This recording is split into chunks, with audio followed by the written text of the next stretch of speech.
ఏ ఆటైనా సరే ఎప్పుడో ఓసారి ఆడితే కాలక్షేమం, అప్పుడప్పుడు ఆడితే అలవాటు, ఎప్పుడూ అదే పనిగా ఆడితే వ్యసనం. కష్టం లేకుండా కదలకుండా డబ్బొచ్చేస్తుందన్న దురాశ కొందరిని క్రిమినల్స్గా మారుస్తోంది. ఇలా ఆన్లైన్ బెట్టింగ్ వ్యసనాలతో ఎంతో మంది అప్పుల ఊబిలో చిక్కుకుంటున్నారు. ఆపై ఆ అప్పులు ఎలా తీర్చాలో దిక్కుతోచక నేరగాళ్లుగా మారుతున్నారు. ఇలాగే కరీంనగర్లో ఓ వ్యక్తి ఆన్లైన్ బెట్టింగ్ యాప్స్ ఊబిలో పడి నమ్మిన వాళ్లను హత్య చేసి హంతకుడయ్యాడు.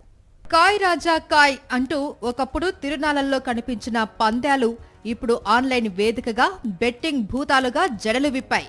మొబైల్ యాప్స్లో జూదమాడి తమ అదృష్టాన్ని పరీక్షించుకోవాలనుకునేవారు క్షణాల్లో పెద్ద మొత్తంలో నష్టపోయి కుటుంబాలను నాశనం చేసుకుంటున్నారు.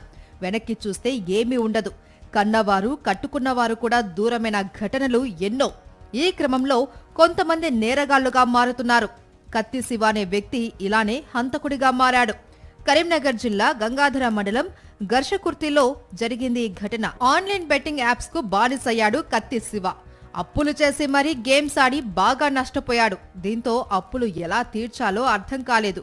అదే టైంలో తనకు సమీపంలో ఉంటున్న వృద్ధ దంపతులపై ఇతడి దృష్టి పడింది. 76 ఏళ్ల శంకరయ్య తన భార్య లక్ష్మితో కలిసి ఒంటరిగా ఉంటున్నాడు.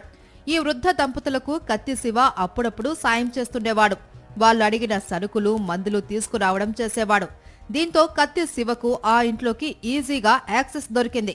ఇలా తనను నమ్మిన దంపతుల్ని హత్య చెయ్యాలి అని నిర్ణయించుకున్నాడు కత్తి శివ. అనుకున్నదే తడువుగా స్కెచ్ రెడీ చేశాడు. గతంలో మహారాష్ట్రలో ఓ కళ్ళు కాంపౌండ్లో పనిచేసిన అనుభవం ఇతడికుంది. అక్కడ కళ్ళులో మత్తు కోసం కొన్ని టాబ్లెట్స్ కలిపేవాడు. ఎందుకైనా మంచిది అని కొన్ని టాబ్లెట్లను దాచిపెట్టాడు. ఇప్పుడు వాటిని వాడాలి అని నిర్ణయించుకున్నాడు. జ్వరం రావడంతో శంకరయ్య కత్తి శివను పిలిచాడు. టాబ్లెట్స్ తీసుకురమ్మని కోరాడు. ఇదే సరైన టైంగా భావించిన కత్తి శివ తాను దాచుకున్న మత్తు టాబ్లెట్లను వాళ్లతో మింగించాడు. కత్తి శివ మాటలు నమ్మి భార్యాభర్తలు ఇద్దరూ చెరో 6 టాబ్లెట్లు వేసుకున్నారు.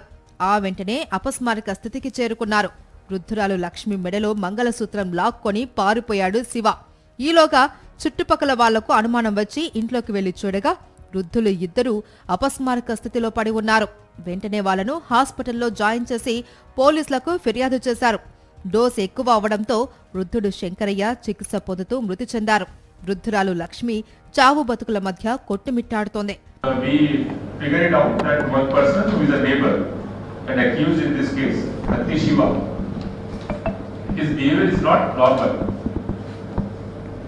So on that suspicion, we put our intelligence team for collection of information. And on interrogation, he confessed to this offense. ఈ గ్యాప్లో కత్తి శివ తను దొంగలించిన మంగళసూత్రాన్ని అదే ఊరిలో ఉంటున్న ఓ వ్యక్తికి 1,85,000 రూపాయలకు అమ్మేశాడు. కొంత డబ్బుతో ఆన్లైన్లో చేసిన అప్పులు తీర్చాడు. మిగతా డబ్బుతో మళ్లీ ఆన్లైన్ గేమ్స్ ఆడాడు. తన దగ్గరున్న మిగతా మత్తు మాత్రల్ని బయటపడేసేందుకు వెళ్తున్న క్రమంలో పోలీసులకు దొరికిపోయాడు. కత్తి శివను అరెస్టు చేసిన పోలీసులు అతని నుంచి 25,000 రూపాయల నగదు, 11 నిద్ర మాత్రలు, ఒక సెల్ ఫోన్, ఒక సిమ్ స్వాధీనం చేసుకున్నారు. అలాగే శివ ఇచ్చిన సమాచారంతో బంగారు మంగళసూత్రాన్ని కూడా స్వాధీనం చేసుకున్నారు. బెట్టింగ్ యాప్స్ లో రకరకాలు ఉంటాయి. అన్ని వినియోగదారుల నుంచి డబ్బులు కొల్లగొట్టేవే. క్రికెట్, టెన్నిస్, ఫుట్బాల్ లాంటి ఆటల ఆధారంగా కొన్ని బెట్టింగ్ యాప్స్ తయారు చేస్తారు. బాల్ కు బెట్టింగ్ చేయమని ఊరిస్తారు. ఏ బ్యాట్స్మెన్ ఎన్ని పరుగులు సాధిస్తాడు, ఏ బౌలర్ ఎన్ని వికెట్లు తీస్తాడు, మొత్తంగా జట్టు ఎంత స్కోర్ సాధిస్తుంది, ఇలా ఎన్నో అంచనాలతో బెట్టింగ్లో డబ్బులు పెట్టమంటారు. టెన్నిస్, ఫుట్బాల్లో కూడా జూదం ఇలానే ఉంటుంది. ఇవి కాకుండా రమ్మీ, క్యాసినో, పోకర్ లాంటి ఆన్లైన్ గేమ్స్ కూడా ఉంటాయి. ఇవన్నీ చూడ్డానికి చాలా సాధారణ యాప్స్ లా ఉంటాయి. స్మార్ట్ ఫోన్లలో వెంటనే ఓపెన్ అవుతాయి. ముందుగా చాలా సింపుల్ గా ఉండే గేమ్స్ పెడతారు. అందులో గెలిచిన వెంటనే కొంత మొత్తం వచ్చింది అని చెబుతారు. ముందుగా రిజిస్ట్రేషన్ చేసుకోవాలంటారు. ఆ తర్వాత కొంత డబ్బు కట్టాలంటారు. ఇలా దశల వారీగా ఊరిస్తూ బెట్టింగ్ యాప్ ఊబిలోకి దింపుతారు. ఒక్కసారి వీటిలోకి ప్రవేశిస్తే అందులో కూరుకుపోవడమే తప్ప బయటకు రావడం చాలా కష్టం. కత్తి శివ కూడా ఇలానే కూరుకుపోయి ఇప్పుడు హంతకుడయ్యాడు. ఇలాంటి బెట్టింగ్ యాప్స్ ను ముందే ప్రోగ్రామ్ చేస్తారు. అంటే ఈ బెట్టింగ్ గేమ్స్ లో ఎవ్వరూ గెలవరు. ముందుగా 100 రూపాయలు పెట్టమంటారు. 90 రూపాయలు గెలిచినట్టు చూపిస్తారు. అది కావాలంటే ఈసారి ఇంకాస్త ఎక్కువ మొత్తం పెట్టమంటారు. అలా మెల్లమెల్లగా మొత్తం లాగేస్తారు.